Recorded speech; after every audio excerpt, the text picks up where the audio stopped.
ಇರುವಂತಹ ಒಂದು ದೊಡ್ಡ ಸಾಫ್ಟ್ವೇರ್ ಕಂಪನಿಗೆ ಕಾರ್ತಿಕ್ ಯಜಮಾನ. ಚಿಕ್ಕ ವಯಸ್ಸಿನಿಂದ ತುಂಬಾ ಕಷ್ಟಪಟ್ಟು ಆ ಮೇಲ್ಮಟ್ಟಕ್ಕೆ ಬಂದ. ಅವನ ಹೆಂಡತಿ ಅವಂತಿಕಾ ನೋಡ್ಲಿಕ್ಕೆ ಸ್ವಲ್ಪ ಕಪ್ಪಾಗಿದ್ರು ಕೂಡ ಅವಳ ಮುಖದಲ್ಲಿ ಒಂದು ಪ್ರಕಾಶ ಇತ್ತು.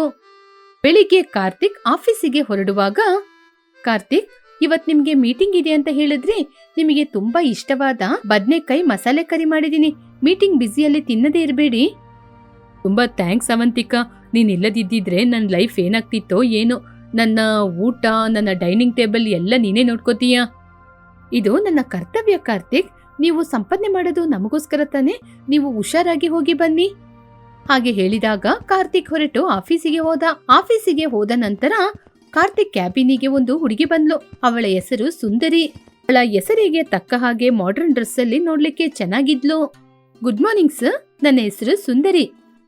ಗುಡ್ ಮಾರ್ನಿಂಗ್, ಕೂತ್ಕೊಳ್ಳಿ. ಸುಂದರಿಯ ಸೌಂದರ್ಯ ಕಾರ್ತಿಕ್ ಅನ್ನು ಆಕರ್ಷಣೆ ಮಾಡ್ತು. ಆದ್ರೆ ಬಾಸ್ ಅಂತ ಅವನು ಏನು ಹೇಳದೆ ಸೈಲೆಂಟ್ ಆಗಿ ಇದ್ದ. ಅವಳ ಚಂದವನ್ನು ನೋಡಿ ಅವಳಿಗೆ ಜಾಬ್ ಅನ್ನು ಕೊಟ್ಟ. ಕೆಲಸಕ್ಕೆ ಸೇರಿದ ಆ ದಿನದಿಂದ ಎಲ್ಲರ ಮೇಲೆಯೂ ಆಕರ್ಷಣೆಯನ್ನು ಹೊಂದಿದ್ಲು. ಆದ್ರೆ ಅವಳ ಟಾರ್ಗೆಟ್ ಮಾತ್ರ ಕಾರ್ತಿಕ್ ದೊಡ್ಡ ಬಿಸ್ನೆಸ್ ಮ್ಯಾನ್, ತುಂಬಾ ಆಸ್ತಿಯನ್ನು ಹೊಂದಿದ್ದಾನೆ ಅಂತ ಅವಳಿಗೆ ಮೊದ್ಲೇ ಗೊತ್ತಿತ್ತು. ವಾವ್, ಕಾರ್ತಿಕ್ ಎಷ್ಟೊಂದು ಹ್ಯಾಂಡ್ಸಮ್. ಅವನ್ನ ಹೇಗಾದ್ರೂ ನನ್ನ ಬುಟ್ಟಿಗೆ ಹಾಕೊಂಡ್ರೆ ಆಮೇಲೆ ಈ ಆಸ್ತಿ ಅಂತಸ್ತು ಎಲ್ಲನೂ ನಂದೇ. ಆಮೇಲೆ ನಾನು ಈ ಆಫೀಸಿಗೆ ಬರ್ಬೇಕಾದ ಅವಶ್ಯಕತೆನೂ ಇರಲ್ಲ. ಹೀಗೆ ಅವಳ ಪ್ಲಾನ್ ನ ಅಮಲು ಮಾಡ್ಬೇಕು ಅಂತ, ಆಫೀಸ್ ವಿಷಯದ ಬಗ್ಗೆ ಮಾತಾಡ್ಬೇಕು ಅಂತ ಪದೇ ಪದೇ ಅವಳು ಕಾರ್ತಿಕ್ ಕ್ಯಾಬಿನಿಗೆ ಹೋಗ್ತಾ ಇದ್ಲು. ಹೀಗಿರುವಾಗ ಒಂದು ದಿನ, ಸರ್, ಈ ಪ್ರಾಜೆಕ್ಟ್ ಅಲ್ಲಿ ನನಗೆ ಸಣ್ಣ ಪುಟ್ಟ ಡೌಟ್ ಇದೆ. ನಿಮ್ಮ ಎಕ್ಸ್ಪೀರಿಯನ್ಸ್ ಇಂದ ನನಗೆ ಸ್ವಲ್ಪ ಈ ಪ್ರಾಜೆಕ್ಟ್ ನ ವಿವರವಾಗಿ ಹೇಳ್ಕೊಡ್ಬೋದಾ? ಓ ಹೌದಾ ಸುಂದರಿ, ಓಕೆ, ಥ್ಯಾಂಕ್ ಯು. ಕೂತ್ಕೊಳ್ಳಿ, ನಾನು ಸ್ವಲ್ಪ ಎಕ್ಸ್ಪ್ಲೇನ್ ಮಾಡ್ತೀನಿ. ಅವನು ಸುಂದರಿನ ಕೇವಲ ಒಂದು ಸ್ಟಾಫ್ ಆಗಿ ನೋಡ್ತಾ ಇದ್ರು. ಸುಂದರಿ ಅವನನ್ನು ತುಂಬಾ ಆಕರ್ಷಣೀಯವಾಗಿ ನೋಡೋದು, ಮಾತಾಡೋದು ಅವನ ಮನಸ್ಸಲ್ಲೂ ಆಸೆಯನ್ನು ಹುಟ್ಟಿಸಿತು. ಆಫೀಸ್ ಟೈಮಲ್ಲಿ, ಲಂಚ್ ಬ್ರೇಕ್ ಅಲ್ಲಿ, ಕಾಫಿ ಟೈಮಲ್ಲಿ ಸುಂದರಿ ಸ್ವಲ್ಪ ಸಲಹೆಯನ್ನು ತೆಗೆದುಕೊಂಡ್ಲು. ಸರ್, ನೀವು ತುಂಬಾ ಗ್ರೇಟ್. ಇಷ್ಟು ಸಣ್ಣ ವಯಸ್ಸಲ್ಲಿ ಇಷ್ಟು ದೊಡ್ಡ ಸಾಧನೆಗಳನ್ನ ಮಾಡಿದೀರಾ ಅಂದ್ರೆ ನಿಮ್ಮ ವೈಫ್ ಕೂಡ ಸೋ ಲಕ್ಕಿ. ಥ್ಯಾಂಕ್ ಯು ಸುಂದರಿ. ಆದ್ರೆ ಸರ್, ನಿಮ್ಮ ಡ್ರೆಸ್ಸಿಂಗ್ ಸೆನ್ಸ್ ಇನ್ನೊಂಚೂರು ಚೇಂಜ್ ಆಗಿದ್ರೆ ನೀವು ಒಳ್ಳೆ ಹೀರೋ ರೀತಿ ಇರ್ತೀರಾ. ಈ ಯೆಲ್ಲೋ ಕಲರ್ ಶರ್ಟಿಗಿಂತ ನೀವು ಬ್ಲೂ ಕಲರ್ ಹಾಕೊಂಡಿದ್ರೆ ನಿಮ್ಗೆ ತುಂಬಾ ಚೆನ್ನಾಗಿ ಕಾಣಿಸ್ತಿತ್ತು. ಆಗ ಅವನು ನೇರವಾಗಿ ಕನ್ನಡಿಯಲ್ಲಿ ಹೋಗಿ ನೋಡಿದ. ಅವಂತಿಕಾ ಸೆಲೆಕ್ಟ್ ಮಾಡಿದ ಡ್ರೆಸ್ ಅದು. ಅವನಿಗೆ ಅದು ಸರಿಯಾಗುತ್ತಾ ಇಲ್ವಾ ಅಂತ ಆಲೋಚನೆ ಮಾಡ್ದ. ಮರುದಿನ ಸುಂದರಿ ಹೇಳಿದ ಹಾಗೆ ಬ್ಲೂ ಕಲರ್ ಅನ್ನು ಹಾಕಿಕೊಂಡ. ಸುಂದರಿ ಅದನ್ನು ಗಮನಿಸಿದ್ಲು. ಹಲೋ ಸರ್, ಇವತ್ ನೀವು ನೋಡ್ಲಿಕ್ಕೆ ತುಂಬಾ ಚೆನ್ನಾಗಿ ಕಾಣಿಸ್ತಾ ಇದ್ದೀರಾ. ನಾನ್ ಹೇಳಿದ ಕಲರ್ ಹಾಕೊಂಡಿದ್ದಕ್ಕೆ ತುಂಬಾ thanks sir.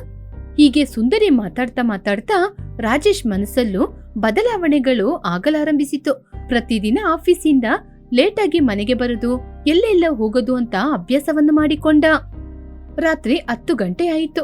Avantika ಕಾರ್ತಿಕ್ಗೋಸ್ಕರ dining table ಅಲ್ಲಿ ಕಾಯ್ತಾ ಇದ್ಲು. ಕಾರ್ತಿಕ್ ಕೂಡ ಬಂದ. ಏನ್ರಿ, ಈ ನಡುವೆ ನೀವು ತುಂಬಾ ಲೇಟ್ ಆಗಿ ಬರ್ತಾ ಇದ್ದೀರಾ. ನಾನ್ ಕಾಲ್ ಮಾಡಿದ್ರೆ ಕೂಡ ನೀವು ತೆಗಿತಾ ಇಲ್ಲ. ಆಫೀಸಲ್ಲಿ ಕೆಲ್ಸ ಜಾಸ್ತಿ ಇರುತ್ತೆ. ಪ್ರತಿಯೊಂದಕ್ಕೂ ನಿನಗೆ ಅನುಮಾನನಾ? ಚೇಚೆ, ಅನುಮಾನ ಎಲ್ಲ ಏನು ಇಲ್ಲ ರೀ. ನೀವು ಇನ್ನೂ ಬಂದಿಲ್ಲ ಅಂತ ಚಿಂತೆ. ಸರಿ, ಬನ್ನಿ ಊಟ ಮಾಡೋಣ. ನನಗೆ ಹಸಿವಿಲ್ಲ, ಯಾಕೆ ಅಂದ್ರೆ ನಾನು ಹೊರಗಡೆನೆ ತಿನ್ಕೊಂಡ್ಬಂದೆ. ನೀನ್ ತಿನ್ಕೋ. ಹಾಗೆ ಅಂತ ಹೇಳಿ ಅವನು ಅಲ್ಲಿಂದ ಹೊರಟ. ಆ ಮಾತು ಕೇಳಿ ಅವಳಿಗೆ ಎದೆ ಬಡಿದಂತಾಯಿತು. ಯಾವಾಗಲೂ ಅವಂತಿಕಾ ಅಡಿಗೆನನ್ನೇ ಊಟ ಮಾಡ್ತಾ ಇದ್ದ. ಈ ನಡುವೆ ಅವನು ತುಂಬಾನೇ ಬದ್ಲಾಗಿದ್ದ. ಬಾತ್ರೂಮಿಗೆ ಹೋಗುವಾಗ ಕೂಡ ಫೋನ್ ನ ತಗೊಂಡೋಗ್ತಾ ಇದ್ದ. ಕಾರ್ತಿಕ್ ತುಂಬಾ ಬದ್ಲಾಗಿದ್ದಾನೆ, ಏನೋ ನಡೀತಾ ಇದೆ ಅಂತ ಅವಳಿಗೆ ಅನುಮಾನ ಕೂಡ ಬಂತು. ಕೇವಲ ಸುಂದರಿ ಮಾತಲ್ಲಿ ಮಾತ್ರ ಸರಿ ಆಗ್ತಾ ಇಲ್ಲ. ಅವಳ ಅವಶ್ಯಕತೆಗೋಸ್ಕರ ಕಾರ್ತಿಕ್ ಜೊತೆ ಏನೆಲ್ಲ ಕೇಳ್ಬೋದು ಅಂತ ಎಲ್ಲ ತಿಳಿದುಕೊಂಡು ಒಂದು ದಿನ ತುಂಬಾ ದುಃಖದಿಂದ ಆಫೀಸಿಗೆ ಬಂದು, ಕಾರ್ತಿಕ್. ಏನಾಯ್ತು ಸುಂದರಿ, ತುಂಬಾ ಡಲ್ ಆಗಿ ಕಾಣಿಸ್ತಿದೀಯಾ? ಏನಿಲ್ಲ ಕಾರ್ತಿಕ್, ನಮ್ಮ ಅಮ್ಮನಿಗೆ ಆಪರೇಷನ್ ಮಾಡ್ಬೇಕು. ಕೈಯಲ್ಲಿ ಹಣ ಇಲ್ಲ, ಅರ್ಜೆಂಟ್ ಆಗಿ ಹಣ ಬೇಕಾಗಿತ್ತು. ಏನ್ ಮಾಡೋದು ಅಂತ ಏನು ಅರ್ಥ ಆಗ್ತಾ ಇಲ್ಲ. ಅಷ್ಟೇನಾ? ಹೌದು, ಎಷ್ಟು ಬೇಕು? ಒಂದು 2 ಲಕ್ಷ ಬೇಕು. ಇವಾಗ್ಲೇ ಟ್ರಾನ್ಸ್ಫರ್ ಮಾಡ್ತೀನಿ. ನಾನಿದ್ದೀನಲ್ವಾ, ಯಾಕೆ ಚಿಂತೆ? ತುಂಬಾ thanks Karthik, you are my closest person in the world. 2 lakh ತಾಯಿಯ ಆಪರೇಷನಿಗಲ್ಲ, ಅವಳಿಗೆ ಒಳ್ಳೆಯ ಕ್ವಾಲಿಟಿಯ ಐಫೋನ್ ತಗೊಳ್ಳಿಕ್ಕೆ, ಹಾಗೇನೆ ಅವಳಿಗೆ ಏನೇನೋ ವಸ್ತುಗಳು ಪರ್ಚೇಸ್ ಮಾಡ್ಲಿಕ್ಕೆ. ಇದು ಅಲ್ಲಿಗೆ ನಿಲ್ಲಲಿಲ್ಲ. ಏನೇನೋ ಹೇಳಿ ಪ್ರತಿದಿನ ಅವನ ಜೊತೆ ಹಣ ತಗೊಳ್ತಾ ಇದ್ಲು. ಹೀಗೆ ಕಾರ್ತಿಕ್ ಸುಂದರಿಯ ಬಲೆಗೆ ಬಿದ್ಬಿಟ್ಟ. ಅವಂತಿಕನ ತುಂಬಾ ಕೇವಲವಾಗಿ ನೋಡೋದು ಹೀಗೆ ಮಾಡ್ತಾ ಇದ್ದ. ಒಂದು ದಿನ ಭಾನುವಾರ ಕಾರ್ತಿಕ್ ಕ್ಲೈಂಟ್ ಮೀಟಿಂಗ್ ಅಂತ ಭಾನುವಾರ ಹೊರಗಡೆ ಹೋದ. ಅವಂತಿಕಾ ದೇವಸ್ಥಾನಕ್ಕೆ ಹೋಗ್ಬೇಕು ಅಂತ ಪಾರ್ಕಲ್ಲಿ ಒಂದು ಕಡೆ ನಿಂತಿದ್ಲು. ಆಗ ಅವಳ ಕಣ್ಣಿಗೆ ಬಿದ್ದ ದೃಶ್ಯ ಅವಳನ್ನು ಶಾಕಿಗೆ ಒಳಪಡಿಸಿತು. ಒಂದು ಬೆಂಚ್ ಮೇಲೆ ಕಾರ್ತಿಕ್ ಸುಂದರಿ ಇಬ್ರು ಕೂತಿದ್ರು. ಸುಂದರಿ ಕೈನ ಕಾರ್ತಿಕ್ ಹೆಗಲ ಮೇಲೆ ಹಾಕೊಂಡು ನಗ್ತಾ ಇದ್ಲು. ಅವರಿಬ್ಬರು ತುಂಬಾ ಸಲಿಗೆಯಿಂದ ಇದ್ರು. ಕಾರ್ತಿಕ್ ಸುಂದರಿ ಜೊತೆ ಸುತ್ತಾಡ್ತಾ ಇದ್ದಾರಾ? ಅವಂತಿಕನಿಗೆ ಸುಂದರಿ ಯಾರು ಅಂತ ಕಂಡುಹಿಡಿಲಿಕ್ಕೆ ತುಂಬಾ ಹೊತ್ತು ಆಗಿರ್ಲಿಲ್ಲ. ಯಾಕೆ ಅಂದ್ರೆ ಸುಂದರಿ ಅವಳ ಜೊತೆ ಸೇರಿ ಬಿಟೆಕ್ ಓದಿದವಳು. ಕಾಲೇಜು ದಿನಗಳು ನೆನಪಿಗೆ ಬಂತು. ಸುಂದರಿ ಕಾಲೇಜಿಗೆ ಬರುವಾಗನೇ ಹಣ ಇರುವ ಹುಡುಗರ ಜೊತೆ ಸುತ್ತಾಡಿ ಅವ್ರ ಜೋಬು ಖಾಲಿ ಆಗುವ ತನಕ ಅವ್ರ ಜೊತೆನೇ ಇರ್ತಾ ಇದ್ಲು. ಇವಾಗ ನನ್ನ ಗಂಡನ ಬಲೆಗೆ ಬೀಳ್ಸಿದಾಳ. ಕಾರ್ತಿಕ್ ಅಮಾಯಕ. ಅವಳ ಅಂದವನ್ನು ನೋಡಿ, ಸೌಂದರ್ಯವನ್ನು ನೋಡಿ ಬಿದ್ದಿರ್ಬೋದು. ಅವಂತಿಕನಿಗೆ ಕೋಪ ಬಂದು ಅವಳನ್ನ ಹಿಡಿದು ಬೈಬೇಕು ಅಂತ ಇದ್ಲು. ಆದ್ರೆ ಸಮಾಧಾನ ತೆಗೆದುಕೊಂಡ್ಲು. ಕಾರ್ತಿಕ್ಕಿಗೆ ಈಗ ನಾನು ಹೋಗಿ ಜಗಳ ಮಾಡಿದ್ರೆ ಅವಳಿಗೆ ಸಪೋರ್ಟ್ ಮಾತಾಡ್ತಾರೆ, ನನ್ನ ಬಗ್ಗೆ ಕೋಪ ಬರುತ್ತೆ. ಅದಕ್ಕೆ ಎವಿಡೆನ್ಸ್ ಎಲ್ಲ ತಗೊಂಡೇ ಹೋಗ್ಬೇಕು. ಆದ್ರೆ ಹೇಗೆ ಅವಳ ಬಗ್ಗೆ ಎಲ್ಲ ತಿಳಿಯುವ ಹಾಗೆ ಕಾರ್ತಿಕ್ಕಿಗೆ ಮಾಡೋದು? ಹಾಗೆ ಅಂತ ಮನೆಗೆ ಬಂದು ಎಲ್ಲಾ ಕಡೆಯಿಂದ ಆಲೋಚನೆ ಮಾಡಿದ್ಲು. ಸುಂದರಿಯ ಹಳೆಯ ಜೀವನದ ಬಗ್ಗೆ ಎಲ್ಲನೂ ಕಾರ್ತಿಕ್ಕಿಗೆ ಹೇಳ್ಬೇಕು. ಆದ್ರೆ ನಾನು ಹೇಳಿದ್ರೆ ಅವರು ನಂಬಲ್ಲ. ಆವಾಗ ಅವಳಿಗೆ ಒಂದು ಆಲೋಚನೆ ಬಂತು. ಸ್ಟೋರ್ ರೂಮ್ ಅಲ್ಲಿರುವ ಹಳೆ ಪೆಟ್ಟಿಗೆಯನ್ನು ತೆಗೆದ್ಲು. ಆ ಪೆಟ್ಟಿಗೆಯಲ್ಲಿ ಅವಳ ಹಳೆಯ ಕಾಲೇಜ್ ಆಲ್ಬಮ್ಗಳು ಹಾಗೇನೆ ಕೆಲವೊಂದು ಡಾಕ್ಯುಮೆಂಟ್ಸ್ ಇತ್ತು. ಎಲ್ಲ ಧೂಳೆಲ್ಲ ಕ್ಲೀನ್ ಮಾಡಿ ತೆಗೆದ್ಲು. ಸುಂದರಿ ಕಾಲೇಜಲ್ಲಿ ಹಣ ಇರುವ ಹುಡುಗರ ಜೊತೆ ತೆಗೆದುಕೊಂಡಿರುವ ಫೋಟೋ ಅದು ಮಾತ್ರ ಅಲ್ಲದೆ ಅದರಲ್ಲಿ ಒಂದು ಸಣ್ಣ ಚೀಟಿ ಹಾಗೇನೆ ಡೇಟ್ ಕೂಡ ಬರೆದಿತ್ತು. ಈ ಒಂದು ಫೋಟೋ ಸಾಕು, ನಮ್ಮ ಕಾಲೇಜಲ್ಲಿ ಇದ್ದ ರವಿಯ ಜೀವನವನ್ನು ಹಾಳು ಮಾಡಿದ್ದು ಇವಳೇ ತಾನೆ. ಈ ಫೋಟೋನ ಮಾತ್ರ ಕಾರ್ತಿಕ್ ನೋಡಿದ್ರೆ ಅವರಿಗೆ ಎಲ್ಲ ವಿಚಾರನೂ ಅರ್ಥ ಆಗ್ಬಿಡುತ್ತೆ. ಅವಂತಿಕಾ ಕಾಲೇಜಿನ ಆ ಆಲ್ಬಮ್ ಅನ್ನು ತೆಗೆದುಕೊಂಡು ಬಂದು ಟೀಪಾಯ್ ಮೇಲೆ ಇಟ್ಲು. ಆ ಫೋಟೋ ಕಾಣ್ಬೇಕು ಅಂತ ಪೇಜ್ ಅನ್ನು ಓಪನ್ ಮಾಡಿ ಇಟ್ಲು. ಅದು ಯಾವಾಗಲೂ ಕಾರ್ತಿಕ್ ಬಂದು ಕೂರುವ ಸೋಫಾ ಅದು. ಕಾರ್ತಿಕ್ ಕೂಡ ಮನೆಗೆ ಬಂದು ಆ ಸೋಫಾ ಎದುರಿಗೆ ಕೂತ್ಕೊಂಡ. ಸುಂದರಿ ಇವತ್ತು 5 ಲಕ್ಷ ಕೇಳಿದಾಳೆ. ಯಾಕೆ ಅಂತ ಕೇಳಿದ್ರೆ ಕೋಪ ಮಾಡ್ಕೋತಾಳೆ. ಕಾರ್ತಿಕ್ಕಿಗೆ ಮೊದಲ ಸಲ ಸುಂದರಿ ಮೇಲೆ ಅನುಮಾನ ಬಂತು. ಅವನು ಏನೋ ಆಲೋಚನೆ ಮಾಡ್ಕೊಂಡು ಸೋಫಾ ಮೇಲೆ ಕೂತಿದ್ದ. ಅವನ ದೃಷ್ಟಿ ಟೇಬಲ್ ಮೇಲೆ ಇರುವ ಆಲ್ಬಮ್ ಮೇಲೆ ಬಿತ್ತು. ಏನಿದು? ಹಳೆ ಆಲ್ಬಮ್. ಇದು ಅವಂತಿಕಾ ಕಾಲೇಜ್ ಫೋಟೋ. ಹಾಗೆ ಅಂತ ಆ ಆಲ್ಬಮ್ ಅನ್ನು ತೆಗೆದು ನೋಡಿ ಅದರಲ್ಲಿರುವ ಸುಂದರಿ ಫೋಟೋ ನೋಡಿ ಶಾಕ್ ಆದ. ಅರೆ ಸುಂದರಿ ಅವಂತಿಕಾ ಕ್ಲಾಸ್ಮೇಟಾ? ನನಗೆ ಯಾವಾಗ್ಲೂ ಹೇಳಲೇ ಇಲ್ಲಲ್ಲ. ಅದೇ ಆಲ್ಬಮ್ ಅಲ್ಲಿರುವ ಇನ್ನೊಂದು ಫೋಟೋದಲ್ಲಿ ಕಾಲೇಜ್ ಫೇರ್ವೆಲ್ ಡೇ ದಿನ ಅವಳು ಇನ್ನೊಂದು ಹುಡುಗನ್ ಜೊತೆ ತುಂಬಾ ಕ್ಲೋಸ್ ಆಗಿರುವ ಫೋಟೋ ಇತ್ತು. ಕಾರ್ತಿಕ್ಕಿಗೆ ತಕ್ಷಣ ಈ ದಿನ ಅವಳು ಹಣ ಕೇಳಿದ್ದು ಯೋಚನೆಗೆ ಬಂತು. ಯಾವಾಗ ನೋಡಿದ್ರು ಹಣ ಕೇಳೋದು, ಜಗಳ ಮಾಡೋದು ಎಲ್ಲ ಆಲೋಚನೆ ಮಾಡ್ದ. ಅವಂತಿಕಾ ಕಾಫಿಯನ್ನು ತೆಗೆದುಕೊಂಡು ಬಂದ್ಲು. ಕಾರ್ತಿಕ್ ಬಂದ್ರಾ? ತಗೊಳ್ಳಿ ಕಾಫಿ ಕುಡೀರಿ. ಅವಂತಿಕಾ, ಈ ಸುಂದರಿ ನಿನ್ನ ಕ್ಲಾಸ್ಮೇಟಾ? ಹೌದು, ನನ್ನ ಕ್ಲಾಸ್ಮೇಟೇ. ಯಾಕೆ ಕೇಳ್ತಾ ಇದ್ದೀರಾ? ಏನೂ ಇಲ್ಲ, ಹಾಗೆ ನೋಡ್ತಾ ಇದ್ದೆ. ಹೌದು, ಅವಳು ಕಾಲೇಜಲ್ಲಿ ಹೇಗೆ ಇರ್ತಾ ಇದ್ಲು? ಅಯ್ಯೋ, ಅವಳ ಬಗ್ಗೆ ಎಲ್ಲ ಯಾಕೆ ಮಾತಾಡ್ಬೇಕು? ಅವಳು ಒಂಥರ ರೀ, ಪಾಪ. ಅವಳು ಹಣ ಇರೋರ್ ಜೊತೆ ತಿರುಗ್ತಾಳೆ. ಹಣ ಖಾಲಿ ಆದ್ಮೇಲೆ ಅವ್ರನ್ನ ಕೈ ಬಿಟ್ಬಿಡ್ತಾಳೆ. ರವಿ, ಅರವಿಂದ್ ಅಂತ ಇಬ್ರು ಶ್ರೀಮಂತ ಹುಡುಗರು ಇದ್ರು. ಅವ್ರನ್ನ ಕೂಡ ಅವಳು ಹಾಗೇನೆ ಮೋಸ ಮಾಡಿದ್ರಿ. ಕಾಲೇಜ್ ಆದ್ಮೇಲೆ ಅವಳನ್ನ ನಾನ್ ನೋಡ್ಲೇ ಇಲ್ಲ ರೀ. ಯಾರಾದ್ರೂ ಹೊಸ ಬಕ್ರಗಳು ಸಿಕ್ಕಿರ್ಬೋದು, ಅದಕ್ಕೆ ಕಾಣ್ತಾ ಇಲ್ಲ. ಅವಂತಿಕಾ ಮಾತು ಅವನ ಮನಸ್ಸಲ್ಲಿ ಏನು ಚುಚ್ಚುವ ರೀತಿ ಇತ್ತು. ಹೊಸ ಬಕ್ರ ಅಂದ್ರೆ ತಾನೇನಾ ಅಂತ ಅನ್ಕೊಂಡ. ಹಾಗಾದ್ರೆ ಅವಳು ನಾಟಕ ಮಾಡಿದ್ದು ನಿಜಾನೇನಾ? ಸುಂದರಿ ನನ್ ಮೇಲೆ ಪ್ರೀತಿ ಇರುವ ರೀತಿ ನಾಟಕ ಮಾಡಿದ್ದು ಅವಂತಿಕಾ ಹೇಳಿದ್ದು ಸರಿನೇ. ಯಾಕೆ ಅಂದ್ರೆ ಸುಂದರಿ ಯಾವಾಗ್ಲೂ ತನ್ನ ಹಣ, ಕಾರು ಇದ್ರ ಬಗ್ಗೆನೇ ಮಾತಾಡ್ತಾಳೆ ಹೊರತು ತನ್ನ ಮನಸ್ಸಿನ ಬಗ್ಗೆ ಅಲ್ಲ. ಸರಿಯಾದ ಅದೇ ಸಮಯಕ್ಕೆ ಕಾರ್ತಿಕ್ಕಿಗೆ ಕಾಲ್ ಬಂತು. ಕಾರ್ತಿಕ್ ನೋಡ್ದ, ಸುಂದರಿ ಅಂತ ಇತ್ತು. ತಕ್ಷಣ ಸ್ಪೀಕರ್ ಆನ್ ಮಾಡ್ದ. ಅವಂತಿಕಾ ಕೂಡ ಅಲ್ಲೇ ನಿಂತು ಕೇಳ್ತಾ ಇದ್ಲು. ಹಲೋ ಕಾರ್ತಿಕ್, 5 ಲಕ್ಷ ಕಳಿಸ್ಕೊಡ್ತೀಯಾ? ಇಲ್ಲ ಅಂದ್ರೆ ಹೇಳು, ನಾನು ಬೇರೆ ಆಪ್ಷನ್ ಹುಡುಕ್ತೀನಿ. ಸುಂದರಿ, ನೀನು ನನ್ ಜೊತೆ ಇದ್ದಿದ್ದು ಪ್ರೀತಿಗೋಸ್ಕರ ಅನ್ಕೊಂಡಿದ್ದೆ. ಆದ್ರೆ ಹಣಕ್ಕೋಸ್ಕರ ನೀನು ನಾಟಕ ಮಾಡಿದ್ದು ಅಂತ ಇವಾಗ ನನಗೆ ಗೊತ್ತಾಯ್ತು. ಹೋ, ಅರ್ಥ ಆಯ್ತಾ? ತುಂಬಾ ಒಳ್ಳೇದಾಯ್ತು. ಹೌದು, ನನಗೆ ಹಣನೇ ಮುಖ್ಯ. ನಿನ್ನಂತವನ್ ಜೊತೆ ಆಡೋದು ನನಗೆ ಬೆಣ್ಣೆಯಲ್ಲಿ ಬಿದ್ದ ಹಾಗೆ. ಇಲ್ ನೋಡು, ಇಷ್ಟ ಇದ್ರೆ ಹಣ ಕಳ್ಸು, ಇಲ್ಲದಿದ್ರೆ ಕಾಲ್ನ ಕಟ್ ಮಾಡು. ಕಾರ್ತಿಕ್ ಕಾಲ್ನ ಕಟ್ ಮಾಡ್ದ. ಅವನ ಕಣ್ಣಲ್ಲಿ ನೀರು ಬಂತು. ತನ್ನ ಕಣ್ಣ ಮುಂದೆ ಇರುವ ದೇವತೆಯಂತಹ ಹೆಂಡತಿನ ಬಿಟ್ಟು ರಾಕ್ಷಸಿಯಂತಹ ಹುಡುಗಿನ ಹುಡುಕಿಕೊಂಡೆ ಅಂತ ಬೇಜಾರ್ ಮಾಡ್ದ. ಅವಂತಿಕನ ಬಣ್ಣ ಕಪ್ಪಾಗಿರ್ಬೋದು, ಆದ್ರೆ ಅವಳ ಮನಸ್ಸು ತುಂಬಾ ಪರಿಶುದ್ಧವಾದದ್ದು. ಕಾರ್ತಿಕ್ ತಲೆಯನ್ನು ತಗ್ಗಿಸಿಕೊಂಡು ಅವಂತಿಕಾ ಬಳಿ ಬಂದು, ಅವಂತಿಕಾ. ಕಾರ್ತಿಕ್, ಹೇಳಿ ಕಾರ್ತಿಕ್, ನನ್ನ ಕ್ಷಮಿಸು. ಸುಂದರಿಯ ಅಂದದಲ್ಲಿ ಬಿದ್ದು ನಿಜವಾದ ಅಂದ ಯಾವುದು ಅಂತ ನಾನು ಮರ್ತೆ ಹೋದೆ. ನೀನು ನಿನ್ನ ಪ್ರಾಣಕ್ಕಿಂತ ಹೆಚ್ಚಾಗಿ ನೋಡ್ಕೊಂಡೆ. ಆದ್ರೆ ನಾನೊಂದು ಬಾವಿಯಲ್ಲಿ ಬಿದ್ಬಿಟ್ಟೆ. ಆ ಸುಂದರಿ ಸೌಂದರ್ಯಕ್ಕೆ ನಾನು ಬಿದ್ದೇ ಹೋದೆ. ನಿನ್ನ ಪ್ರೀತಿ ಅಮರವಾದದ್ದು. ನೀನು ಅನ್ಕೊಂಡಿದ್ದಿದ್ರೆ ನನ್ನ ಏನ್ ಬೇಕಾದ್ರೂ ಕೇಳ್ಬೋದಾಗಿತ್ತು. ನೀನು ಜಗಳ ಮಾಡ್ಲಿಲ್ಲ. ನನ್ ತಪ್ಪನ್ನ ನಾನೇ ತಿಳ್ಕೊಳ್ಳುವ ಹಾಗೆ ಮಾಡಿದೀಯಾ. ಕಾರ್ತಿಕ್, ಮನುಷ್ಯರ ಅಂದ್ಮೇಲೆ ತಪ್ಪು ಮಾಡೋದು ಸಹಜ, ಆಕರ್ಷಣೀಯವಾಗಿ ಬೀಳೋದು ಕೂಡ ಸಹಜ. ಆದ್ರೆ ಎಲ್ಲವೂ ಪ್ರೀತಿಯಾಗಿರಲ್ಲ. ಸುಂದರಿ ಯಾರು ಎಂತವಳು ಅಂತ ನನಗೆ ತುಂಬಾ ಚೆನ್ನಾಗಿ ಗೊತ್ತು. ನಿಮ್ಮ ಕಣ್ಣಿಗೆ ಬೀಳ್ಬೇಕು ಅಂತಾನೆ ಆಲ್ಬಮ್ನ ಅಲ್ಲಿ ಇಟ್ಟೆ. ನೀವು ತಿರುಗಿ ಬಂದಿದ್ದು ನನಗೆ ತುಂಬಾ ಸಂತೋಷ. ಅವಂತಿಕಾ, ಇನ್ಮುಂದೆ ಈ ರೀತಿ ತಪ್ಪನ ನಾನ್ ಮಾಡೋದಿಲ್ಲ. ನನಗೆ ಹೆಂಡತಿ ಅಂದ್ರೆ ನೀನೇ. ನೀನೊಬ್ಳೇ ನನಗೆ ಸಾಕು. ಇವತ್ತೇ ಸುಂದರಿನ ಕೆಲ್ಸದಿಂದ ತೆಗ್ದಾಕ್ತೀನಿ. ಕೆಲ್ಸದಿಂದ ತೆಗಿಬೇಡಿ, ಅವಳಿಗೆ ಪನಿಷ್ಮೆಂಟ್ ಕೊಡಿ. ಏನು ಪನಿಷ್ಮೆಂಟ್? ಅವಳಿಗೆ ಹಣ ಅಂದ್ರೆ ಹುಚ್ಚಲ್ವಾ? ಅವಳ ಸಂಬಳದಲ್ಲಿ ಸ್ವಲ್ಪ ಕಟ್ ಮಾಡಿ ಯಾವ್ದಾದ್ರೂ ಅನಾಥಾಶ್ರಮಕ್ಕೆ ಕೊಡಿ. ಆವಾಗ್ಲೇ ಹಣದ ಬೆಲೆ ಏನು ಅಂತ ಅವಳಿಗೆ ಗೊತ್ತಾಗೋದು. Avantika, super idea. ನೀನು ತುಂಬಾನೇ ಬುದ್ಧಿವಂತೆ. ದಿನದಿಂದ ಕಾರ್ತಿಕ್ಕಿಗೆ ಬಾಹ್ಯ ಸೌಂದರ್ಯಕ್ಕಿಂತ ಅಂತರ್ ಸೌಂದರ್ಯನೇ ಒಳ್ಳೇದು ಅಂತ ತಿಳ್ಕೊಂಡ. ಸುಂದರಿ ಅಂತವರು ಬರ್ತಾರೆ ಹೋಗ್ತಾರೆ, ಆದರೆ ಅವಂತಿಕನಂತ ಒಳ್ಳೆ ಹುಡುಗಿ ಸಿಗೋದು ಅದೃಷ್ಟ ಅಂತ ತಿಳ್ಕೊಂಡ. ಅಂದಿನಿಂದ ಕಾರ್ತಿಕ್ ಅವಂತಿಕಾ ದಾಂಪತ್ಯ ಇನ್ನಷ್ಟು ಬಲವಾಗಿತ್ತು. ಅದು ಚಳಿಕಾಲ. ಆ ಊರಿನ ಹೆಸರು ರಾಮಾಪುರ. ಊರಿನ ಮಧ್ಯೆ ಇರುವ ಆ ಅಂಚಿನ ಮನೆ ನೋಡ್ಲಿಕ್ಕೆ ತುಂಬಾ ದೊಡ್ಡದಾದ್ರೂ ಕೂಡ ಮನೆಯಲ್ಲೇ ಇರುವ ಜನರ ಮಧ್ಯೆ ಬೆಚ್ಚಗೆ ಎನ್ನುವುದು ಇರ್ಲಿಲ್ಲ. ಆ ಮನೆಯ ಯಜಮಾನಿಯಾದ ಅನಸೂಯೆಯಮ್ಮ ಮಾತು ತುಂಬಾ ಕಠಿಣವಾದದ್ದು, ಹಾಗೇನೆ ಅಧಿಕಾರ ದರ್ಪ. ಅವರಿಗೆ ಇಬ್ಬರು ಗಂಡು ಮಕ್ಕಳು. ದೊಡ್ಡ ಮಗ ರಾಜೇಶ್, ಹೆಂಡತಿ ರಾಧಿಕಾ. ಸಣ್ಣ ಮಗ ಮೋಹನ್, ಅವನ ಹೆಂಡತಿ ಸರಸ್ವತಿ.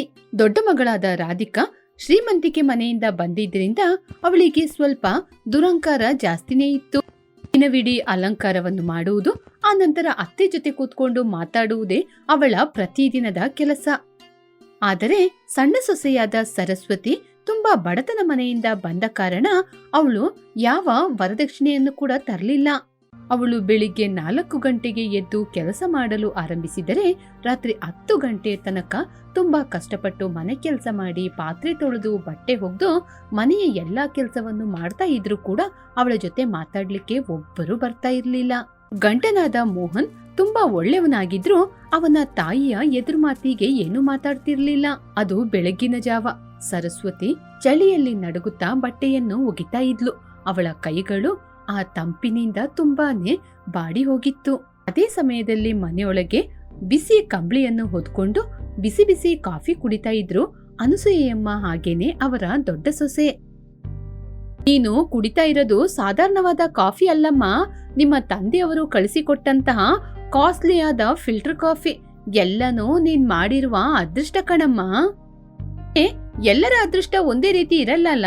ಕೆಲವರ ಅದೃಷ್ಟ ನೋಡಿ ಅಲ್ಲಿ ಕೂತ್ಕೊಂಡು ಬಟ್ಟೆ ಒಗಿತಿದ್ದಾಳಲ್ವಾ, ಅವಳ ರೀತಿ ಕೂಡ ಇರುತ್ತೆ. ಮಾತನ್ನು ಕೇಳಿದ ಸರಸ್ವತಿ ಮೌನವಾಗಿ ಬಟ್ಟೆನ ಒಗಿತಾ ಇದ್ಲು. ಆನಂತರ ಕೆಲಸವನ್ನೆಲ್ಲ ಮುಗಿಸಿಕೊಂಡು ಅವಳ ರೂಮಿಗೆ ಬಂದ್ಲು. ಆನಂತರ ರೂಮೆಲ್ಲ ಕ್ಲೀನ್ ಮಾಡ್ತಾ ಇದ್ದಾಗ ಅವಳ ಸೆಕೆಂಡ್ PUC ಸರ್ಟಿಫಿಕೇಟ್ ಸಿಕ್ತು. ಅದರ ಜೊತೆಗೆ ಓಪನ್ ಯೂನಿವರ್ಸಿಟಿಯ ಅಪ್ಲಿಕೇಶನ್ ಕೂಡ ಇತ್ತು. ಅದನ್ನು ನೋಡಿ ಕಣ್ಣೀರು ಅವಳ ಕಣ್ಣಿನಿಂದ ಕೆನ್ನೆಗೆ ಜಾರಿತ್ತು. ಸರಸ್ವತಿಗೆ ವಿದ್ಯಾಭ್ಯಾಸ ಅಂದ್ರೆ ಪ್ರಾಣ. ಡಿಗ್ರಿ ಓದಿ ಟೀಚರ್ ಆಗ್ಬೇಕಾಗಿತ್ತು ಅವಳ ಆಸೆ. ಆದರೆ ಬಡತನ, ಮನೆಯಲ್ಲಿ ಬಡತನದಿಂದ ಅವಳ ಕನಸು ಚೆಲ್ಲಾಪಿಲ್ಲಿಯಾಗಿತ್ತು. ಆ ಅಪ್ಲಿಕೇಶನ್ನ ನೋಡಿದ ತಕ್ಷಣ ಸರಸ್ವತಿ ಒಳಗೆ ಒಂದು ಧೈರ್ಯ ಬಂತು. ಯಾಕೆ ನಾನು ಓದ್ಬಾರ್ದು? ಮದುವೆ ಆದ್ಮೇಲೆ ಓದ್ಬಾರ್ದಾ? ಓದಿದ್ರೆ ಏನಾಗುತ್ತೆ? ಹಾಗೆಂತ ಅವಳ ಗಂಡ ಮನೆಗೆ ಬಂದಾಗ ಅವಳ ಕಷ್ಟವನ್ನು ಮನಸ್ಸಲ್ಲಿದ್ದನ್ನು ಹೇಳಿಕೊಂಡ್ಲು. ರೀ, ನಾನೊಂದು ಮಾತು ಹೇಳ್ತೀನಿ, ನೀವು ಬೇಜಾರ್ ಮಾಡಲ್ಲ ತಾನೆ? ಬೇಗ ಹೇಳು, ಇವಾಗ್ಲೇ ಟೈಮ್ ಐತಲ್ವಾ? ರೀ, ಅದು ಬಂದು ನಾನು PUC ಓದಿ ಆದ್ಮೇಲೆ ಡಿಗ್ರಿ ಮಾಡಬೇಕು ಅಂತ ಇದ್ದೆ. ಇವಾಗ ಓಪನ್ ಯೂನಿವರ್ಸಿಟಿಯಲ್ಲಿ ಮನೆಯಲ್ಲೇ ಇದ್ಕೊಂಡು ಡಿಗ್ರಿ ಮಾಡ್ತೀನಿ. ಮನೆಯಲ್ಲಿ ಎಲ್ಲ ಕೆಲಸ ಮಾಡ್ಕೊಂಡು ಓದ್ಕೋತೀನಿ. ಏನು ಓದ್ತೀಯಾ? ಈ ಸಮಯದಲ್ಲಿ ಎಜುಕೇಶನ್ ಎನ್ನೋದು ನಿನಗೆ ಮುಖ್ಯನಾ ಸರಸ್ವತಿ? ಅಮ್ಮನಿಗೆ ಗೊತ್ತಾದ್ರೆ ಆಮೇಲೆ? ರೀ, ಇದು ನಮ್ಮ ತಂದೆಯವರ ಕನಸು. ನನ್ನ ಗ್ರಾಜ್ಯುಯೇಟ್ ಆಗಿ ನೋಡ್ಬೇಕು ಅಂತ ಆಸೆ ಪಟ್ರು. ನನ್ನ ಕೈಯಲ್ಲಿರುವ ಈ ಕಾಲ್ಗೆಜ್ಜೆಯನ್ನು ಮಾರಿ ನನ್ನ ಫೀಸ್ನ ನಾನೇ ಕಟ್ಕೋತೀನಿ ರೀ. ಹೆಂಡತಿಯ ಕಣ್ಣೀರಲ್ಲಿರುವ ಆಸೆಯನ್ನು ನೋಡಿ ಅವನು ಬೇಡ ಅಂತ ಹೇಳದೆ ಒಪ್ಪಿಕೊಂಡ. ಸರಿ ಸರಸ್ವತಿ, ಅಮ್ಮನ ನಾನು ಒಪ್ಪಿಸ್ತೀನಿ, ನೀನು ಧೈರ್ಯವಾಗಿರು ಹಾಗೆ ಅಂತ ಹೇಳಿದ. ಮರುದಿನ ಬೆಳಿಗ್ಗೆ ಮೋಹನ್, ಸರಸ್ವತಿ ಇಬ್ಬರು ಅನಸೂಯಮ್ಮ ಮುಂದೆ ಬಂದು ನಿಂತ್ರು. ಮೋಹನ್ ಭಯದಿಂದಾನೇ ಎಲ್ಲವನ್ನೂ ಕೇಳಿದ. ಆ ಮಾತು ಕೇಳಿದ ತಕ್ಷಣ ರಾಧಿಕಾ ಅನಸೂಯಮ್ಮ ಜೋರಾಗಿ ನಗ್ತಾ ಇದ್ರು. ನಿನ್ನ ಹೆಂಡತಿ ಓದ್ತಾಳ, ಗಂಡ ಪಕ್ಕದಲ್ಲೇ ಇರುವಾಗ ಇವಳು ಹೇಗೇನ ಓದ್ತಾಳೆ, ಇವಳಿಗೆ ಯಾಕೆ ವಿದ್ಯಾಭ್ಯಾಸ? ಅಯ್ಯೋ ಅತ್ತೆ, ನಿಮ್ಗೆ ವಿಷಯ ಗೊತ್ತಿಲ್ವಾ? ಓದಿ ಕಲೆಕ್ಟರ್ ಆಗ್ಬೇಕಂತೆ. ಕಲೆಕ್ಟರ್ ಆದ್ಮೇಲೆ ನಾವ್ ಹೋಗಿ ಅವಳ ಕಾಲಿಗೆ ಬೀಳ್ಬೇಕಲ್ವಾ? ಮೊದ್ಲು ಹೋಗಿ ಅಡಿಗೆ ಮನೆಯಲ್ಲಿ ಪಾತ್ರೆ ತೊಳಿಯೋ ಕೆಲ್ಸ ನೋಡು. ಅತ್ತೆ, ಮನೆಯಲ್ಲಿರುವ ಎಲ್ಲಾ ಕೆಲ್ಸವನ್ನು ಮಾಡಿ ಮುಗಿಸಿದ್ಮೇಲೆ ಆಮೇಲೆ ನಾನು ಓದ್ತೀನತ್ತೆ. ಇದು ಓಪನ್ ಯೂನಿವರ್ಸಿಟಿ, ಅದರಿಂದ ಮನೆಯಲ್ಲೇ ಇದ್ದು ಓದ್ಬೋದು. ನೀನು ಮನೆಯಲ್ಲಿ ಕೂತು ಓದೋ ಮಾತ್ರಕ್ಕೆ ವಿಷಯ ಯಾರಿಗೂ ಗೊತ್ತಾಗಲ್ವಾ? ನಮ್ಮ ಮರ್ಯಾದೆ ಏನಾಗೋದು? ಅನಸೂಯಮ್ಮನ ಸೊಸೆ ಪುಸ್ತಕ ಇಟ್ಕೊಂಡು ಓಡಾಡ್ತಿದ್ದಾಳೆ ಅಂತ ಹೇಳ್ಬೇಕಾ? ಗಂಡ ಕೆಲ್ಸ ಮಾಡುವಾಗ ಇವಳು ದುಡಿಬೇಕು ಅಂತ ಯಾಕೆ ಹೀಗೆ ಆಡ್ತಾಳೆ ಅಂತ ಹೇಳಲ್ವಾ? ಹೌದು, ಈ ಆಲೋಚನೆ ನಿಂಗೆ ಯಾಕೆ ಬಂತು ಹೇಳು? ಅತ್ತೆ, ಓದೋದು ತಪ್ಪಿಲ್ಲ, ನೋಡಿದ್ರ ಅತ್ತೆ, ಇದೆಲ್ಲ ತಪ್ಪಿಲ್ಲ ಅಂತೆ. ನೋಡಿ ಅತ್ತೆ, ಡಿಗ್ರಿ ಓದ್ತೀನಿ ಅಂತ ಹೇಳಿದಿಕ್ಕೇನೆ ಇವಳಿಗೆ ಇಷ್ಟೊಂದು ದುರಂಕಾರ ಅಂದ್ರೆ, ಇವಳು ನಿಜವಾಗಿ ಡಿಗ್ರಿ ಮುಗಿಸಿದ್ರೆ ಆಮೇಲೆ ನಮ್ಗತಿ ಏನತ್ತೆ? ಏ ಮೋಹನ್, ನಿನ್ ಹೆಂಡ್ತಿನ ನಿನ್ ಮಾತ್ ಕೇಳಿ ಈ ಮನೇಲಿ ಇರೋದಾದ್ರೆ ಇರ್ಲಿ, ಇಲ್ಲದಿದ್ರೆ ಈ ಮನೆಯಿಂದ ಹೊರಗೋಗ್ಲಿ. ನನ್ ಮಾತ್ ಕೇಳದಿದ್ರೆ ಆಮೇಲೆ ನಾನು ಏನ್ ಮಾಡ್ತೀನಿ ಅಂತ ನನಗೆ ಗೊತ್ತಾಗಲ್ಲ, ಸರಿನಾ? ಸರಸ್ವತಿ ಮನಸ್ಸು ಎರಡಾಯಿತು. ಮೋಹನ್ ಕೂಡ ಏನು ಮಾತನಾಡದೆ ಅಲ್ಲಿಂದ ಹೊರಟು ಹೋದ. ಸರಸ್ವತಿಗೆ ಏನ್ ಮಾಡ್ಬೇಕು ಅಂತ ದಿಕ್ಕೆ ದೋಚಲಿಲ್ಲ. ಗಂಡನ ಸಹಾಯದಿಂದ ತನ್ನ ಚಿನ್ನದ ಕಾಲ್ಗೆಜ್ಜೆಯನ್ನು ಇಟ್ಟು ಫೀಸ್ ಕಟ್ಟಿ ಅಪ್ಲಿಕೇಶನ್ ಅನ್ನು ಕೂಡ ತೆಗೆದುಕೊಂಡ್ಲು, ಪುಸ್ತಕವನ್ನು ಕೂಡ ತೆಗೆದುಕೊಂಡ್ಲು. ಆವಾಗ್ಲೇ ನಿಜವಾದ ಹೋರಾಟನೇ ಆರಂಭವಾಗಿದ್ದು. ಅನಸೂಯಮ್ಮ ರಾಧಿಕಾ ಅಂದಿನಿಂದ ಸರಸ್ವತಿಗೆ ತುಂಬಾನೇ ಹಿಂಸೆಯನ್ನು ಕೊಡಲಾರಂಭಿಸಿದ್ರು. ಅದು ಚಳಿಗಾಲ ಆದ ಕಾರಣ ಸರಸ್ವತಿ ಕಿಚನ್ನಲ್ಲಿ, ಸ್ಟೋರ್ ರೂಮ್ ಅಲ್ಲಿ, ಮನೆ ಅಂಗಳದಲ್ಲಿ ದೀಪ ಇಟ್ಕೊಂಡು ಓದ್ತಾ ಇದ್ಲು. ನೋಡಿದ್ರಾ, ನಿಮ್ಮ ಚಿಕ್ಕ ಸೊಸೆ ರಾತ್ರಿ ಇಡೀ ದೀಪ ಇಟ್ಕೊಂಡು ಓದ್ತಾ ಇದ್ದಾಳೆ. ಹೌದು, ಕರೆಂಟ್ ಬಿಲ್ ಎಲ್ಲ ಯಾರತ್ತೆ ಕಟ್ಟೋದು? ಅವಳ ಅಹಂಕಾರವನ್ನು ಅಡಗಿಸದಿದ್ರೆ ನಾನು ಅನಸೂಯೇನೇ ಅಲ್ಲ. ಅಮ್ಮ ಸರಸ್ವತಿ, ನಿನಗೆ ರಾತ್ರಿಯಲ್ಲೆಲ್ಲ ತುಂಬಾ ಸಮಯ ಸಿಗುತ್ತೆ ಅನ್ಸುತ್ತೆ, ಅದ್ರಿಂದ ತಾನೇ ರಾತ್ರಿ ಸಮಯದಲ್ಲಿ ಓದ್ತಾ ಕೂತಿರ್ತೀಯಾ? ಇವತ್ತಿಂದ ನಿನ್ಗೆ ಹೊಸ ಕೆಲ್ಸ ಕೂಡ ಕೊಡ್ತೀನಿ. ಆ ದನದ ಕೊಟ್ಟಿಗೆನ ಶುದ್ಧ ಮಾಡೋದು, ಹುಲ್ಲು ಹಾಕೋದು, ಮೇಲಿಗೆ ಕರ್ಕೊಂಡೋಗೋದು ಎಲ್ಲ ನಿನ್ ಕೆಲ್ಸ. ಅತ್ತೆ, ಏನೋ ಧ್ವನಿನ ಎತ್ತುತ್ತಾ ಇದೀಯಾ? ಧ್ವನಿ ಎತ್ತದೆ ಹೇಳಿದ ಕೆಲ್ಸ ಮಾಡು. ಹೀಗೆ ಆ ದಿನದಿಂದನೇ ಸರಸ್ವತಿ ದನದ ಕೊಟ್ಟಿಗೆಯಲ್ಲಿ ಕೆಲಸ ಮಾಡ್ತಿದ್ಲು. ಹೀಗೆ ಸರಸ್ವತಿ ಹಗಲಿಡೀ ಕೆಲಸ ಮಾಡಿ ಮಾಡಿ ರಾತ್ರಿ ಸಮಯದಲ್ಲಿ ಓದೋಣ ಅಂತ ಕೂತ್ಕೊಂಡಾಗ ತುಂಬಾನೇ ಆಯಾಸ ಆಗ್ತಾ ಇತ್ತು.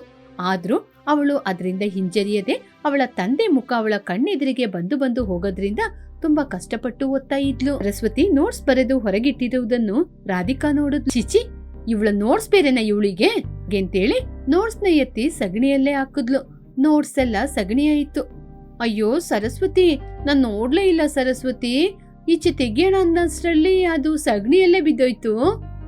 ಹೀಗೆ ಸರಸ್ವತಿಯ ಕಣ್ಣು ಮುಂದೇನೆ ಅವಳ ಕಷ್ಟ ಎಲ್ಲ ವ್ಯರ್ಥವಾಯಿತು. ಆದರೂ ಅವಳು ಹಿಂಜರಿಯದೆ ರಾತ್ರಿ ಇಡೀ ಕೂತ್ಕೊಂಡು ಮತ್ತೆ ನೋಟ್ಸ್ ಅನ್ನು ಬರೆಯಲಾರಂಭಿಸಿದ್ಲು. ಅನಸೂಯಮ್ಮ ಇನ್ನಷ್ಟು ಬದಲಾದರು. ಮನೆಯಲ್ಲಿ ಉಪ್ಪು ಖಾರ ಎಲ್ಲವನ್ನೂ ತೆಗ್ದಿಡ್ತಾ ಇದ್ರು. ಏನಮ್ಮ ಸರಸ್ವತಿ, ನೀನು ಮಾಡಿರುವ ಅಡಿಗೆಯಲ್ಲಿ ಉಪ್ಪು ಖಾರ ಏನೂ ಕಾಣ್ತಾ ಇಲ್ಲ. ವಿದ್ಯಾಭ್ಯಾಸ ವಿದ್ಯಾಭ್ಯಾಸ ಅಂತ ಆ ಪುಸ್ತಕದೊಳಗೇನೆ ಮುಳುಗಿ ಹೋಗಿದ್ದೀಯಾ ಹೊರತು ಮನೆ ಕೆಲ್ಸದ ಮೇಲೆ ನಿನ್ಗೆ ಅಷ್ಟೇನು ಗಮನ ಇಲ್ಲ. ಉಪ್ಪು ಡಬ್ಬಿ ಎಲ್ಲಿದೆ ಅಂತ ಹುಡುಕು. ಅತ್ತೆ, ಹೌದಾ, ನನ್ನ ಕ್ಷಮಿಸಿ ಅತ್ತೆ. ಅಮ್ಮ, ನೀವೇ ತಾನೇ ಬೆಳಿಗ್ಗೆನೆ ಉಪ್ಪು ಡಬ್ಬಿನ ರಾಧಿಕನ್ ರೂಮಿಗೆ ತಗೊಂಡೋದ್ರಿ? ಹೌದೌದು ಹೌದು. ಇವಾಗ ನಿನ್ ಹೆಂಡತಿ ಹೋಗಿ ತಗೊಂಬಂದ್ರೆ ಏನಾಗುತ್ತೆ? ಏನು ಹೆಂಡತಿಗೆ ಸಪೋರ್ಟ್ ಮಾಡ್ತೀಯಾ? ಹೀಗೆ ಪ್ರತಿದಿನ ನರಕವನ್ನು ಅನುಭವಿಸುತ್ತಾ ಸರಸ್ವತಿ ಅವಳ ಹಠವನ್ನು ಬಿಡದೆ ಓದಲಾರಂಭಿಸಿದ್ಲು. ಹೀಗೆ ಮೊದಲನೇ ಎಕ್ಸಾಮ್ ಅನ್ನು ಬರೀಲಿಕ್ಕೆ ಸರಸ್ವತಿ ಕೈಯಲ್ಲಿ ಹಣ ಇರ್ಲಿಲ್ಲ. ಏನಪ್ಪಾ ಮೋಹನ್, ಸಂಬಳ ತಗೊಂಬಂದ? ಆ ಸಂಬಳನ ಇಲ್ಲಿ ಕೊಡು. ಇವತ್ತು ರಾಧಿಕಾ ತಾಯಿ ಮನೆಗೆ ಹೋಗ್ತಾ ಇದ್ದಾಳೆ. ಅವಳಿಗೆ ಬಟ್ಟೆ ಎಲ್ಲ ತೆಗೆದು ಕೊಟ್ಟು ಕಳಿಸ್ಬೇಕು. ಆದ್ರೆ ಕೈಯಲ್ಲಿ ಏನೂ ಇಲ್ಲ. ಅಮ್ಮ, ಸರಸ್ವತಿಯ ಎಕ್ಸಾಮ್ ಫೀಸ್ ಕಟ್ಬೇಕು. ಪುನಃ ಆರಂಭಿಸ್ಬಿಟ್ಟಾ? ಮನೆಯಲ್ಲಿ ಅಡುಗೆ ವಸ್ತುಗಳು ತಗೊಳ್ಳಿಕ್ಕೆ ಹಣ ಇಲ್ಲ, ಮೊದ್ಲು ಇಲ್ಲಿಂದ ಹೊರಟೋಗು ಹಾಗೆಂತ ಹೇಳಿದಾಗ ಸರಸ್ವತಿಯ ಆಸೆ ಕೂಡ ಸತ್ತೋಯ್ತು. ಆ ದಿನ ರಾತ್ರಿ ಅವಳು ಊಟ ಮಾಡದೆ ಹಾಗೇನೆ ಮಲಗಿ ನಿದ್ರೆ ಮಾಡಿದ್ಲು. ಆದರೆ ಅವಳ ಗಂಡ ರಾಜೇಶ್ ಅವನ ಗೆಳೆಯನ ಜೊತೆಯಿಂದ ಸಾಲವನ್ನು ತಂದು ಹೆಂಡತಿಗೋಸ್ಕರ ಕೊಟ್ಟ. ಗೋ ಸರಸ್ವತಿ, ಈ ಹಣದಿಂದ ಫೀಸ್ ಕಟ್ಟು. ಈ ವಿಷಯ ಮಾತ್ರ ಅಮ್ಮನಿಗೆ ಗೊತ್ತಾಗ್ಲೇಬಾರ್ದು. ಗಂಡನ ಸಹಾಯದಿಂದ ಸರಸ್ವತಿ ಮೊದಲ ವರ್ಷ ಎಕ್ಸಾಮ್ ಅನ್ನು ಫಸ್ಟ್ ಕ್ಲಾಸ್ ಅಲ್ಲಿ ಪಾಸ್ ಮಾಡಿದ್ಲು. ಆದರೆ ಆ ಮಾರ್ಕ್ ಲಿಸ್ಟ್ ಅನ್ನು ಮನೆಯಲ್ಲಿ ತೋರಿಸುವಷ್ಟು ಧೈರ್ಯವಿರಲಿಲ್ಲ. 2ನೇ ವರ್ಷ ಕೂಡ ಕಳೆದು ಹೋಯಿತು. ಆನಂತರ ಸರಸ್ವತಿಯ ಅದು 3ನೇ ವರ್ಷ. ಅನಸೂಯಮ್ಮ ರಾಧಿಕನ ದುರಂಕಾರ ಕಡಿಮೆಯಾಗ್ಲಿಲ್ಲ. ಆದರೆ ಸರಸ್ವತಿಗೆ ಧೈರ್ಯ ಬರಲಾರಂಭಿಸಿತು. ಹೀಗೆ ಅದು ಕೊನೆಯ ವರ್ಷ, ಕೊನೆಯ ಎಕ್ಸಾಮ್. ಆ ಎಕ್ಸಾಮ್ ಬರೆದ್ರೆ ಅವಳ ಡಿಗ್ರಿ ಕಂಪ್ಲೀಟ್ ಆಗಿ ಕೈಯಲ್ಲಿ ಸರ್ಟಿಫಿಕೇಟ್ ಸಿಕ್ತಿತ್ತು. ಸರಸ್ವತಿ ಎಂದಿನಂತೆ ಬೆಳಿಗ್ಗೆ ಬೇಗನೆ ಎದ್ದು ಮನೆ ಕೆಲಸವನ್ನೆಲ್ಲ ಮಾಡಿ ಸ್ನಾನ ಮಾಡಿ ದೇವರಿಗೆ ಪೂಜೆ ಮಾಡಿ ಎಕ್ಸಾಮಿಗೆ ಹೊರಟು ಹೋದ್ಲು. ಅತ್ತೆ, ನಾನು ಹೋಗಿ ಎಕ್ಸಾಮ್ ಬರೆದು ಬರ್ತೀನಿ. ಅನಸೂಯಮ್ಮ ಕೋಪದಿಂದ ಮುಖವನ್ನು ತಿರುಗಿಸಿಕೊಂಡ್ಲು. ಆಗ ರಾಧಿಕಾ, ಆಲ್ ದ ಬೆಸ್ಟ್, ಚೆನ್ನಾಗಿ ಬರ್ದು ಕಲೆಕ್ಟರ್ ಆಗಿ ಬಾ. ಸರಸ್ವತಿ ಆ ಮಾತನ್ನು ತಲೆಗಾಕೊಳ್ಳದೆ ಎಕ್ಸಾಮಿಗೆ ಹೊರಟು ಹೋದ್ಲು. ಆ ದಿನ ರಾಧಿಕಾಳ ಗಂಡ ರಾಜೇಶ್ ಏನು ವ್ಯಾಪಾರ ಮಾಡಿ ನಷ್ಟವನ್ನು ಅನುಭವಿಸಿದ. ಅವನ ಆಪ್ತ ಗೆಳೆಯನೇ ಕೋಟಿ ರೂಪಾಯಿಗೆ ಒಂದು ಪತ್ರದಲ್ಲಿ ಸಹಿಯನ್ನು ಮಾಡಿಸಿಕೊಂಡು ಅವನಿಗೆ ಯಾಮಾರಿಸಿ ಮೋಸ ಮಾಡಿ ಹೊರಟು ಹೋದ. ಈ ವಿಷಯ ಅನಸೂಯಮ್ಮನಿಗೆ ತಿಳಿದ ತಕ್ಷಣ ಎದೆ ಬಡಿದಂತಾಯಿತು. ಅಯ್ಯೋ ದೇವ್ರೆ, ನನ್ ಮನೆ ಆಸ್ತಿ ಪಾಸ್ತಿ ಎಲ್ಲನೂ ಹೊರಟೋಯ್ತಾ? ಲೇ ರಾಜೇಶ್, ಏನೋ ಮಾಡ್ದೆ ನೀನು? ಏನ್ರಿ, ಇವಾಗ ನಾವ್ ಏನ್ ಮಾಡೋದು? ರಸ್ತೆಗೆ ಹೋಗಿ ನಿಲ್ಬೇಕಾ? ಲಾಯರ್, ಪೊಲೀಸು, ಕೇಸು, ಫ್ರೆಂಡ್ಸ್ ಅಂತ ಎಲ್ಲ ಕೈ ಬಿಟ್ಟೋಯ್ತು. ಪತ್ರದಲ್ಲಿ ನೀವು ಸಹಿ ಹಾಕಿದೀರಾ, ಅದರಿಂದ ಎಲ್ಲಾ ವಿಚಾರ ನಿಮ್ಗೆ ಗೊತ್ತಿದ್ದೇ ನಡೆದಿದೆ ಅಂತ ಎಲ್ಲರೂ ಹೇಳ್ಬಿಟ್ರು. ಸರಿಯಾದ ಅದೇ ಸಮಯಕ್ಕೆ ಸರಸ್ವತಿ ಮನೆಗೆ ಬಂದ್ಲು. ಅವಳ ಕೊನೆಯ ಎಕ್ಸಾಮ್ ಅನ್ನು ಬರೆದು ಮನೆಗೆ ಬಂದ್ಲು. ಮನೆಯ ಪರಿಸ್ಥಿತಿಯನ್ನು ನೋಡಿ ಅವಳು ಕೂಡ ತುಂಬಾನೇ ಚಿಂತೆ ಮಾಡಿದ್ಲು. ಸರಸ್ವತಿ, ಎಲ್ಲಾನು ಮುಗ್ದೋಯ್ತು. ಅಣ್ಣನ ಮೋಸ ಮಾಡಿ ನಮ್ನ ನಡು ರಸ್ತೆಗೆ ತಂದ್ಬಿಟ್ಟಿದ್ದಾರೆ. ಸರಸ್ವತಿಗೆ ವಿಷಯ ಅರ್ಥ ಆಯ್ತು. ಅವಳು ಧೈರ್ಯವಾಗಿ ಆ ಲೀಗಲ್ ನೋಟಿಸ್ ಅನ್ನು ತೆಗೆದು ಧೈರ್ಯವಾಗಿ ಓದಲಾರಂಭಿಸಿದ್ಲು. ಬಿಕಾಂ, ಅದ್ರಲ್ಲೂ ಅಕೌಂಟೆನ್ಸಿ ಬಿಸ್ನೆಸ್ ಅವಳಿಗೆ ತುಂಬಾ ಇಷ್ಟವಾದ ಸಬ್ಜೆಕ್ಟ್. ನೋಡ್ದ ನನ್ ಕರ್ಮ, ಇಲ್ಲಿ ನಮ್ ಪ್ರಾಣನೇ ಹೋಗ್ತಾ ಇದ್ರೆ ಇವಳೇನೋ ಕಾಗದನ ಓದ್ತಾ ಇದ್ದಾಳೆ. ಅತ್ತೆ, ಇರಿ ಅತ್ತೆ. ಹೀಗೆ ಸರಸ್ವತಿ 1 ಗಂಟೆಗಳ ಕಾಲ ಆ ಕಾಗದವನ್ನು ಓದಿ ಓದಿ ಅದರಲ್ಲಿರುವ ಸತ್ಯಾಂಶ ತಿಳಿದುಕೊಂಡು ತಲೆ ಎತ್ತಿ ಸಂತೋಷದಿಂದ ನೋಡಿದ್ಲು. ಬಾವಾ, ನಾವು ಮೋಸ ಹೋಗಿದೀವಿ, ಅದಕ್ಕೆ ಅಂತ ಇಲ್ಲಿಂದ ಹೋಗಕ್ಕಿಲ್ಲ. ಏನಮ್ಮ ನೀನ್ ಹೇಳೋದು? ನೋಡಿ, ಈ ಅಗ್ರಿಮೆಂಟ್ ಅಲ್ಲಿ ಸೆಕ್ಷನ್ 5 ಕ್ಲಾಸ್ 2 ಪ್ರಕಾರ ವಾರಸುದಾರರಿಗೆ ಗೊತ್ತಾಗದೆ ಆಸ್ತಿನ ಥರ್ಡ್ ಪಾರ್ಟಿಗೆ ಮಾರುವಂತಿಲ್ಲ. ಆದ್ರೆ ಅವರು ಮಾಡಿದ್ದಾರೆ. ಇದು ಮೊದಲನೇ ತಪ್ಪು. ಸರಸ್ವತಿ ಹೀಗೆ ಮಾತಾಡುವುದನ್ನು ನೋಡಿ ಅನಸೂಯಮ್ಮ ರಾಧಿಕಾ ತುಂಬಾನೇ ಆಶ್ಚರ್ಯಪಟ್ರು. ಇನ್ನು ಈ ಬ್ಯಾಲೆನ್ಸ್ ನಂಬರ್ ನೋಡಿ, ಇದು ಎಲ್ಲಾನು ಫ್ಯಾಬ್ರಿಕೇಟ್ ನಂಬರ್ಸ್. ನಮ್ಮ ಕಂಪನಿ ಮೇಲೆ ಇಲ್ಲದ ಸಾಲವನ್ನು ಇರುವ ಹಾಗೆ ಸೃಷ್ಟಿ ಮಾಡಿದ್ದಾರೆ. ಆ ಹಣವನ್ನು ಅವರ ಸ್ವಂತ ಖಾತೆಗೆ ಹಾಕೊಂಡಿದ್ದಾರೆ. ಸ್ಪಷ್ಟವಾದ ಫೋರ್ಜರಿ, ಫ್ರಾಡ್. ನಾವಿದ್ರ ಮೂಲಕ ಪೊಲೀಸಲ್ಲಿ ಕಂಪ್ಲೇಂಟ್ ಕೊಟ್ಟು ಕೋರ್ಟ್ ಅಲ್ಲಿ ಕ್ರಿಮಿನಲ್ ಕೇಸ್ ನ ಅಪ್ಲೈ ಮಾಡಬಹುದು. ಹೌದು, ನಿನಗೆ ಇದೆಲ್ಲ ಹೇಗೆ ಗೊತ್ತು? ಇದೆಲ್ಲ ನನ್ನ ಫೈನಲ್ ಇಯರ್ ಪಾಠ, corporating accounts and business law. Saraswati ಆ ರಾತ್ರಿ ಇಡೀ ಕೂತು ಓದಿ ಆ ಡಾಕ್ಯುಮೆಂಟ್ಸ್ ಗೆ ಬೇಕಾದ ಎಲ್ಲ ದಾಖಲೆಗಳನ್ನು ಸೃಷ್ಟಿ ಮಾಡಿದ್ಲು. ಮರುದಿನ ತನ್ನ ಗಂಡನ ಸಹಾಯದೊಂದಿಗೆ ಪೊಲೀಸ್ ಸ್ಟೇಷನ್ ಲಾಯರ್ ಹತ್ರನು ಕೂಡ ಹೋದ್ಲು. ಅವಳ ವಾದ ಆಧಾರವನ್ನು ನೋಡಿ ಲಾಯರೇ ಆಶ್ಚರ್ಯಪಟ್ರು. ಸರಸ್ವತಿಯ ವಿದ್ಯಾಭ್ಯಾಸದ ಪುಣ್ಯದಿಂದ ಆ ಫೋರ್ಜರಿ ಹೊರಗೆ ಬಂತು. ಅವರು ಕಳ್ಕೊಂಡ ಆಸ್ತಿ ಪುನಃ ಸಿಕ್ತು. ರಾಜೇಶ್ ಜೈಲಿಗೆ ಹೋಗದೆ ಮನೆಗೆ ಬಂದ. ದಿನ ಸಂಜೆ ಮನೆಯೆಲ್ಲ ನಿಶಬ್ದವಾಗಿತ್ತು. ಅನಸೂಯಮ್ಮ ರಾಧಿಕಾ ಮೌನವಾಗಿ ಹಾಲಲ್ಲಿ ಕೂತಿದ್ರು. ಸರಸ್ವತಿ ಕಾಫಿ ಕಪ್ಪನ್ನು ತರ್ತಾ ಇದ್ಲು. ಅಮ್ಮ ಸರಸ್ವತಿ, ನನ್ನ ಕ್ಷಮಿಸಮ್ಮ. ನಿನ್ನ ಮನೆ ಕೆಲಸದವಳಿಗಿಂತ ತುಂಬಾ ಕೇವಲವಾಗಿ ನೋಡ್ಬಿಟ್ಟೆ. ನೀನು ಓದ್ಬಾರ್ದು ಅಂತ ನಿನ್ನ ಕೇವಲವಾಗಿ ವಿದ್ಯಾಭ್ಯಾಸವನ್ನು ತುಂಬಾ ಕಡೆಯಾಗಿ ನೋಡ್ದೆ. ಇವತ್ತ ವಿದ್ಯಾಭ್ಯಾಸನೇ ನಮ್ಮನ್ನ ಕಾಪಾಡಿದೆ. ಹೌದು, ನನ್ನ ಅಹಂಕಾರ, ನನ್ನ ಹಣ, ನನ್ನ ಸೌಂದರ್ಯ ಯಾವುದೂ ಇವತ್ತು ನನ್ನ ಕಾಪಾಡ್ಲಿಲ್ಲ. ನೀನು ಓದಿದ 4 ಅಕ್ಷರನೇ ಈ ಮನೆಗೆ ಇವತ್ತು ದಾರಿಯಾಗಿದೆ. ದಯವಿಟ್ಟು ನನ್ನನ್ನು ಕ್ಷಮಿಸು. ಅಯ್ಯೋ ಅಕ್ಕ, ಅತ್ತೆ, ದಯವಿಟ್ಟು ನನ್ನ ಜೊತೆ ಕ್ಷಮೆ ಕೇಳ್ಬೇಡಿ. ನೀವು ನನಗೆ ಆ ರೀತಿ ಎಲ್ಲ ಮಾಡದಿದ್ರೆ ನಾನು ಇಷ್ಟು ಹಠದಿಂದ ಓದ್ತಾ ಇರ್ಲಿಲ್ವೋ ಏನೋ. ಹೀಗೆ ಸ್ವಲ್ಪ ದಿನಗಳ ನಂತರ ಸರಸ್ವತಿಯ ರಿಸಲ್ಟ್ ಬಂತು.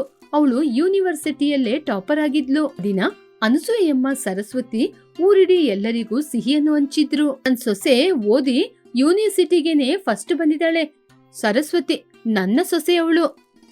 ಆ ದಿನ ಚಳಿಗಾಲ ಆದ್ರೂ ಕೂಡ ಆ ಮನೇಲಿರೋರ ಮನಸ್ಸು ಬೆಚ್ಚಗೆ ಇತ್ತು. ಸರಸ್ವತಿ ಅವಳ ಕನಸನ್ನು ನಿಜ ಮಾಡಿಕೊಂಡಿದ್ದು ಮಾತ್ರವಲ್ಲದೆ ಆ ಮನೆಯವರ ಮುಂದೆ ತಲೆ ಎತ್ತಿ ನಿಂತ್ಲು. ವಿದ್ಯಾಭ್ಯಾಸ ಅನ್ನುವುದು ಡಿಗ್ರಿಯನ್ನು ಪಡೆಯಲು ಮಾತ್ರವಲ್ಲ, ತಮ್ಮ ಜೀವನದಲ್ಲಿ ಎಂತಹ ಕಷ್ಟ ಬಂದರೂ ಅದನ್ನು ಎದುರಿಸುವ ಧೈರ್ಯವನ್ನು ಕೊಡುತ್ತೆ.